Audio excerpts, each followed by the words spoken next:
Lawyers, has there ever been a time the opposing counsel accidentally proved your case for you and what happened? I had a misdemeanor possession case I was defending. Client was driving his mom's car. He gets pulled over for playing the stereo too loud. There are pills in the center console, in a prescription pill bottle. The bottle has his mom's name on it. Client gets arrested and charged with possession of a controlled substance without a prescription.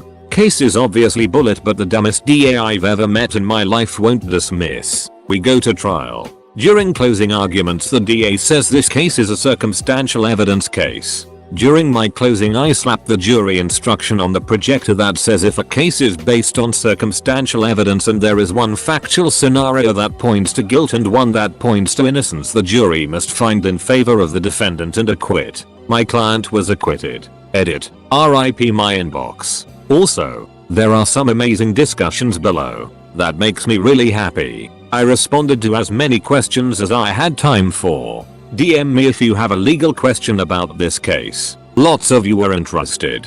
So the jury instruction is Calcrim 224 if you want to look it up. Not a lawyer, but was taken to court once. A guy had taken my family to court, basically he had been dating my mother, and things ended. So he then takes us to small claims court with an itemized list of everything he'd ever bought the entire family. Every cheeseburger, every Kit Kat. He even billed for things he did, like house repairs. Some of the repairs were terrible and ruined other things. He tried to unclog the sink and ended up destroying the main drain pipe for the house. Now, he had bought some more expensive things as well. No one asked him to. But he was one of the types that loved to show how much money he had and would always talk about his connections and would name drop someone anytime we went anywhere. So when he takes us to court with his full itemized list, the judge asks him to go first and present his testimony. He basically says, while I was with them I bought all this stuff. I took them to dinner all the time and all this. But it was the idea it would be paid back by them. Judge, you bought a child a birthday cake with the idea it would be paid back. Did you ever say that these things were loans and not gifts? Him, well no. But I shouldn't need to. That's the normal way people think. Judge, well, that's not the way I'd think. Case dismissed. IAAL. I had a DUI case I was defending where the client showed up to his house. His wife was in the house and at the time they were separated, but she had agreed for him to come over to pick some stuff up. When he got there she refused to let him in the house. The client got pretty emotional and upset and went to his garage to get some of his tools and grabbed some liquor from his stash out there and started drinking. Well, he gets annoyed that she won't let him in the house, so he calls the cops. He tells her that he is calling the cops. So she then calls the cops too and tells the cops that he is drunk and drove here that way. Long story short, the cop shows up and does the most bullet DUI investigation ever. He properly administers the field sobriety tests, but his police report mentions nothing about him checking to see if the engine was warm, asking how long ago my client had been driving, etc. This is important because under our statute he generally needs to show that any intox result was within 2 hours of driving. So I am hammering this cop on cross and he starts essentially making stuff up and reciting things not in his police report. He states that he asked the guy how long ago he was driving and that my client advised him 20 minutes ago. The cop said that my client made that statement 10 minutes after he arrived on the scene. He then said he checked the engine and it was warm. Again, none of this is in the police report, and during my cross it's pretty apparent to me, the prosecutor and the judge, that this guy is full of it. So the prosecutor tries to salvage the case by introducing the 911 call logs to establish a timeline. Now, these had not been provided to me in discovery, so I objected, but was overruled, thank God, in the end. So the prosecutor starts going through the timeline and it was essentially something like 6:15 call received from client, 6:18 call received from wife, 6:28 officer en route, 6:32 officer arrives, 6:42 client purportedly states he was driving 20 minutes ago. Well, the prosecutor didn't realize what he had just done for some reason. So on my redirect, I questioned the officer again based on this timeline. Essentially the officer was forced to admit that there was no possible way my client was driving 20 minutes earlier. Probably the favorite question that I asked, and I am paraphrasing because this is a few years ago, but it was something like, "Officer, Do you know if the defendant is able to time travel, and are you aware of any argument which takes negative amounts of time to occur? Case got tossed and my client walked. After the trial, the cop came out to me and yelled at me that he was an honest man, that my client was guilty and that I was a piece of it for making him look like a liar to the judge. I just responded with, well, next time put it in your police report. Edit. As many people have pointed out, redirect is the wrong term. It was Ray Cross. I apologize for my lack of specificity here and incorrect usage. In my defense, I am a few years removed from a litigation practice and focus 99% on transactional work now. Edit. RIP my inbox. The timeline I provided was for illustrative purposes only. The actual facts of the case made it clear that the timeline offered by the officer's testimony was impossible. There was also testimony introduced that they argued for 20+ minutes before the police were called. So even if you give a 5-10 minute margin of error on the officer's testimony, it means the argument had to have taken negative time. Not a lawyer, but took my bill's landlord to small claims court. He's on SSI and I'm his conservator. We sued her for over $4,000 after she just decided she didn't like him and changed the locks on his apartment door. She also stuffed all of his belongings into trash bags and dragged them out to the curb. This was all done the day after she cashed his rent check. It all started because she was letting herself into his apartment with no notice and was going through his stuff while he was gone.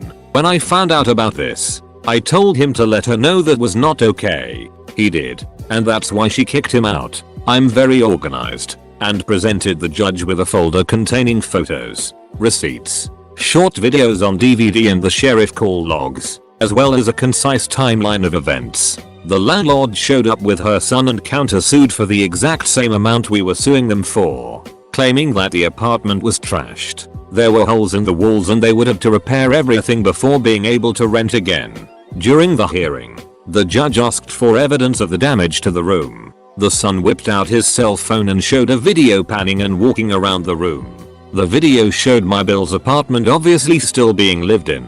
His stuff was all still there, and no visible damage, but there were a lot of posters and things hung on the walls. When the judge looked at the video, he asked, "Where is the damage?" The son replied, "You can't see it. It's behind all of the posters." The judge frowned and looked at the video again, and then said, "Did you take this video when he was still living there at this time?" The son replied, "Yes." This was the clincher. The judge then asked, "Did you ask his permission to enter the apartment to take this video?" Silence. We were awarded the full amount. My dad's ex-girlfriend took us to court over his estate after he kicked her out. Her claim was that she was entitled to half the pie due to de facto marriage. Our claim was that she was a gold-digging whore who planned it from the beginning. She had mountains of evidence of her contribution to dad's company and running the private estate, expense reports, receipts, dates and times. Her and dad proved their relationship with trips and combined spending etc etc. He had so much evidence. The judge took 4 days to look it all over, after which he came back and basically said, "Why the hell would you have all of this if this wasn't your plan the whole time?" The case was very downhill from there. Edit. Jesus Christ, we pinball. Okay, some more clarification. 1. She'd done the same thing to her ex-husband, giving precedent. He and her children said so in their testimonies. One of her children even inadvertently admitted she'd told them what to say and paid them for it. 2. We were able to name the date the relationship between her and my dad ended, which was months before she claimed, and outside the time limit to make it a de facto common law marriage. 3. We had testimony from the doctor at his ICU who said she tried to keep everyone, including his ex-wife, our mother, and us, his children, away from him. Meanwhile, she had his phone and computer and was trying to take over his contacts and business.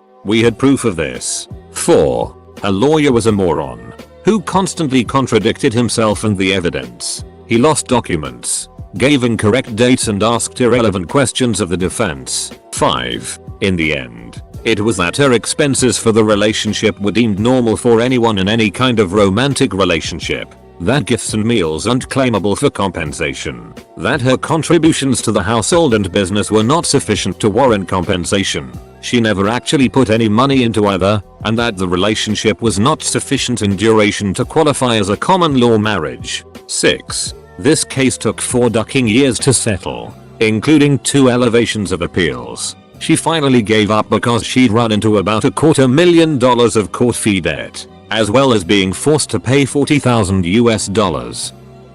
I had a hearing where the opposing party offered an updated contract that my client supposedly signed, except it was a horrible copy and barely readable. Then he assured the judge that the new contract was exactly the same as the old contract, except for the party name at the top. The original contract was in his mom's name, the new one in his name, and the date of the contract itself. He made that assurance multiple times, after he exhausted himself saying how everything was the same. I then pointed out to the judge that half the provisions were different and that my client had never signed that form. The judge asked if we were really accusing him of forging my client's signature. Since that's a serious accusation, I held up the guy's prior conviction for contract fraud and said I absolutely am. Your Honor, we won. Hands down. No further argument needed.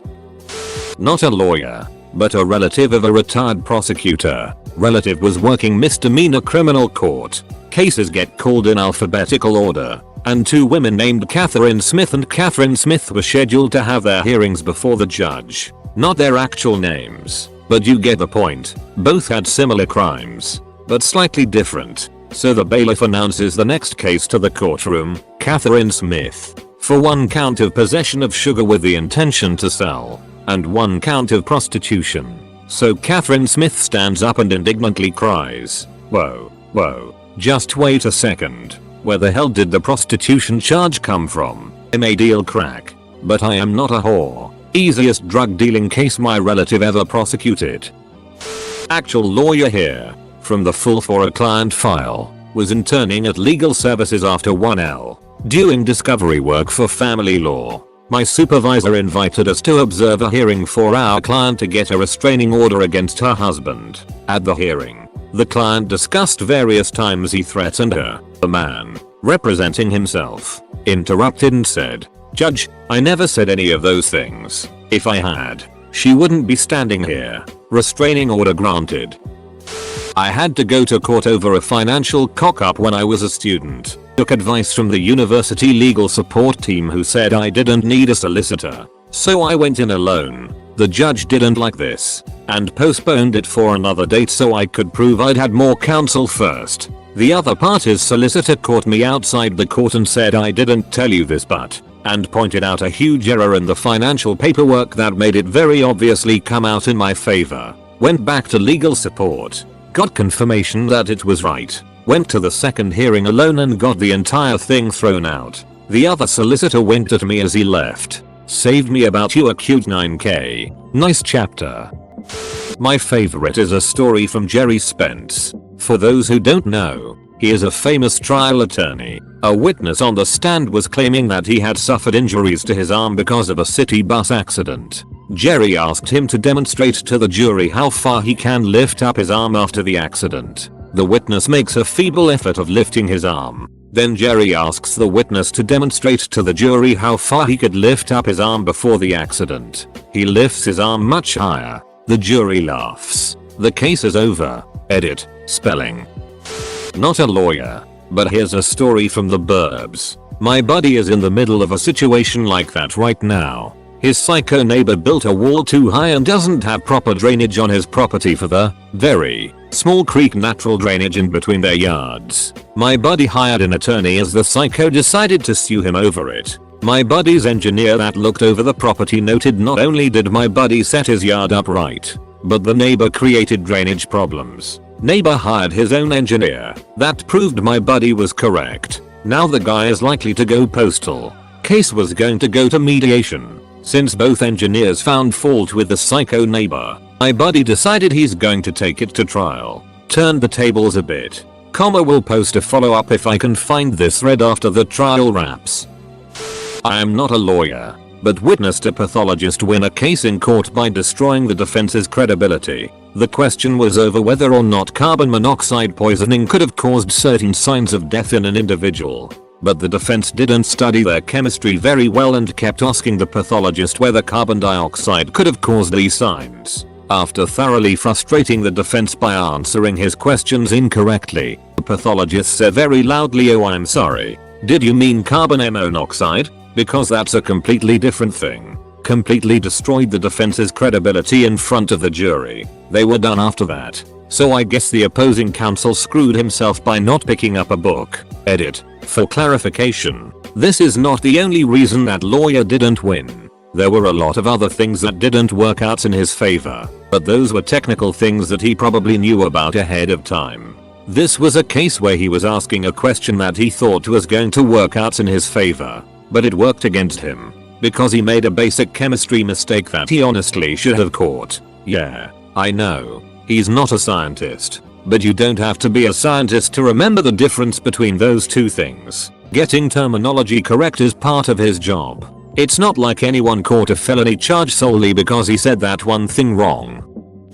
IAAL sued a trucking company for underpayment of wages. They claimed they paid by route and not by the hour, despite doing their payroll by the hour, because they had a USPS subcontract that supposedly told them to pay by the route. Defense calls the owner of the business to the stand and questions her about the contract, which is clearly incomplete. She explains that the company gets a new subcontract every 4 years, without fail. On cross, I flip to the first page of the contract and read the date, which is in the spring of 2011. Q. Did I read that correctly? A. Yes. Q. And you get a new contract every 4 years? A. Yes. Q. So you got a new one around the same time in 2015? A. Yes. Q. And why you haven't produced that contract today? A. I haven't seen it in years, but it's the same thing. Q. Where does this contract tell you to pay your drivers by the route? When she can't answer, I follow up with, and the 2015 contract that we don't have says the same thing. My client started working for them at the end of 2015. Their whole argument was based on a contract they couldn't find. We won.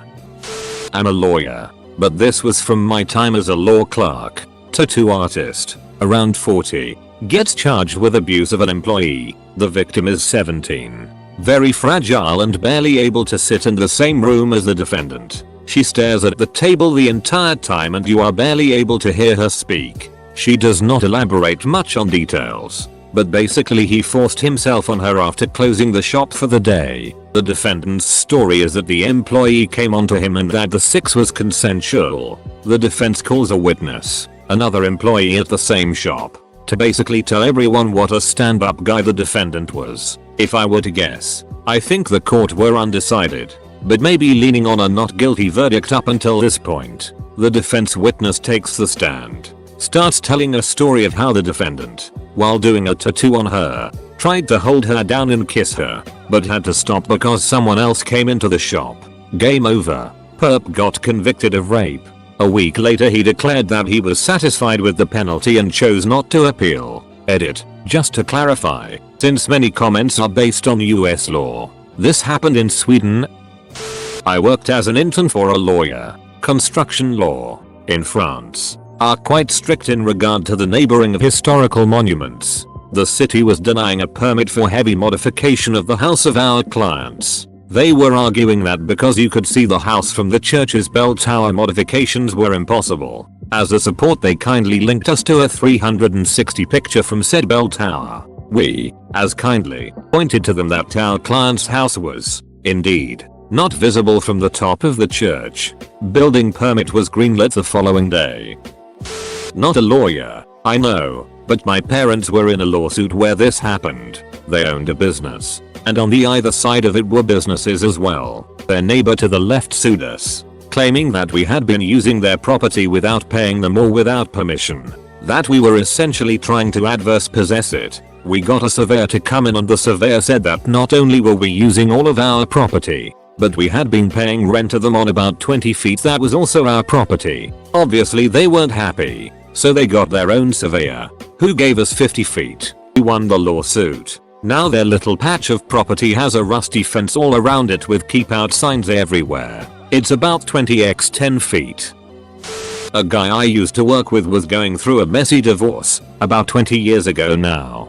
His soon-to-be ex-wife was a psycho and her father was a psychologist, so he was pulling all of the strings. Even had my coworker arrested at work one day. BS charges. The divorce case took years, one young son involved, and at every turn, my friend lost because of something the father filed or another string he pulled. In the end, they were in court and it was very apparent that my friend was going to lose custody and all visitation rights. Every plea he entered was squashed and he was mentally broken.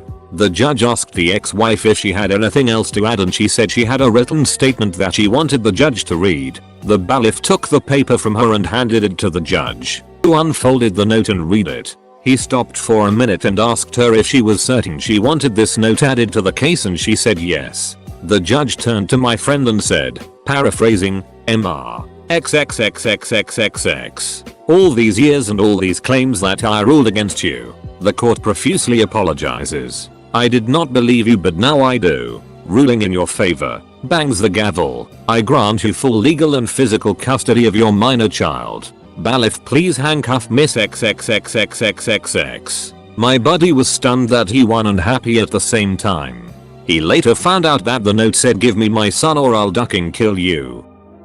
Not a lawyer but in a suit against an employee, her attorney presented our contract and their contract to demonstrate the differences to prove that his client hadn't stolen ours. Then where did you get our contract? Dumbasses. We won. Spent a couple $100,000. Defendants both ordered to pay $10,000. Filed bankruptcy and dissolved business. Started anew with another competitor. Life. When I first started, my firm had me on a case where the client claimed he lost because of ineffective assistance of counsel, basically saying that the old lawyer didn't do his job. So we prepare an argument based on not asking the right questions, not communicating, etc. We think it's going to be a tough case, but not unwinnable. Then we get the response to our complaint where the old lawyer argues that he was only ineffective because he didn't have time to prepare for the case and only reviewed it the morning of the original trial. He had known about the case for months by the way. The judge saw this and during the trial we had essentially asked, isn't this the definition of ineffective counsel? Not giving enough time to your client? The silence from his side of the court was amazing. Needless to say, the trial didn't last much longer than that. Thanks opposing counsel. I guess you were ineffective for both of you. My opposing counsel made some off-the-cuff remarks about how their client had to go to another remote office to get all the records they wanted to use against my client. That let me know the witness they were trying to use to introduce the records as evidence wasn't actually familiar with the records or the records keeping process. In the jurisdiction we were in, records were exception to hearsay rule. But you needed someone familiar with the creation and maintenance of the records to get them admitted. I attacked the witness qualifications to get the records admitted and ended up getting the records excluded. I then made a motion for a directed verdict on the grounds they couldn't prove the case without the records and won. All because the opposing counsel complained that their witnesses had to go way out of their way to get records for the court. My public defender wife, not a redditor or I'd get her to speak for herself, was trying a case where the defendant was accused of filling fraudulent prescriptions. Now keep in mind PDs deal with a lot of shady characters who maintain their innocence with increasingly implausible stories as the evidence gets worse, so you can get a bit jaded after a while. But you don't have to believe your client's story to represent them vigorously. So the prosecution has grainy surveillance video of someone who looks like the defendant getting the prescription filled in the ID used to fill it, which belongs to the defendant. Defendant maintains that someone stole his ID and is using it because they look similar, but never reported the ID as stolen. Wife is skeptical that the jury will go for that, but she's always willing to go to trial if that's what the client wants. So preps that defense and heads into trial. Prosecutor brings in the pharmacist who reported the prescription issue, goes through the usual routine of establishing who she is, where she works, is this the ID used that day, etc. Finally, the prosecutor asks the pharmacist if the person who attempted to fill the prescription that day is in the courtroom. No. Oops. Edit. Grammar and clarity. Accidentally proved? Not often. Made tactical errors? Often. Arguing a case on a voter recount in front of a judge. Judge says, I'm going with X. That's in my favor. So I shut up. Opposing counsel, in arguing a different point later, suddenly goes back to the earlier point and belabors it. Client, also a lawyer, says to me, Don't say anything. I whisper back. Don't worry, wasn't planning to. Judge begins rubbing his nose and looking irritated. After a few mims, cuts off opposing counsel, saying I already ruled on this point. Mr. Smith, me, anything to add? I replied in the negative and won my motion. Would it have come out differently? I don't know. Did opposing counsel make it easier for me? Absolutely. My ex-girlfriend's father had a case where he brought in a decoy defendant. He then asked a key witness for the prosecution to identify the suspect in the middle of court. The witness turned and pointed to the decoy defendant, who was just a buddy of my ex-girlfriend's father and had nothing to do with the case. The witness was caught lying with his pants down, and the whole thing was hilariously embarrassing for the prosecution. Turns out even if you're right, it's a huge no-no to trick witnesses like this. My ex-girlfriend's father had to go through an ethics investigation and was suspended from trying cases for a while. Edit. To those asking why it was a no-no, I have no idea, but apparently he violated a couple of court procedures and broke a state law. An actual lawyer might be able to comment more on it. I assume there's some law that the real defendant has to actually be at his own court date and you can't have a proxy maybe. 2. I've got one. I was about 5 when this happened, but my parents explained it years later. There were a series of trees on the sidewalk in front of each house on the street. Although they were not part of our yard, the tree was owned by my parents and they were responsible for it. Some guy tripped over a branch and was seriously injured. He came after my parents for all of the money. The dude showed up with a mountain of evidence. Hospital bills, psychologist testimonials, a photo montage of his slow and painful recovery, etc. Apparently, his lawyer brandished this stuff like a bat before court. My parents' lawyer thought he had a good case, until the first day of court, when he walked over with a picture and asked, "Is this your tree?" My parents looked at the photo in disbelief. "No, that's actually not our tree." The opposing counsel repeated the question. It went back and forth a few times until my parents' lawyer incredulously produced a picture of their tree, which was, even to the untrained eye, a completely different tree. At that point, the opposing counsel whirled around and started screaming at his client, who said that was their tree. Case summarily dismissed. My parents walked out in shock, came home, and bought me ice cream. All's well that ends well. Edit. Ian'll obviously, but neither are most of these commenters, so I thought it was alright. Domestic violence case where the husband beat the wife senseless. Landlord tried to evict wife for breach of lease due to the beating. Landlord claimed wife violated lease terms by allowing police to be called to property and causing a disruption. My argument was that as a domestic violence victim, wife is covered under VOA and the property is HUD subsidized. Also MD law offers DV protections too. Landlord's counsel during his opening talked about how my client was beaten and the police were called in an ambulance etc. I just stood there looking at him. When he finished, judge asked if I had anything to say. My response: "No, Your Honor. I believe opposing counsel has said everything that needs to be said." Judge smiled and ruled in my client's favor. Landlord can't evict DV victim. IAAL. Not my case, but I was in the courtroom watching a trial. Pro se defendant who was accused of flashing a guard and masturbating till, well, you know.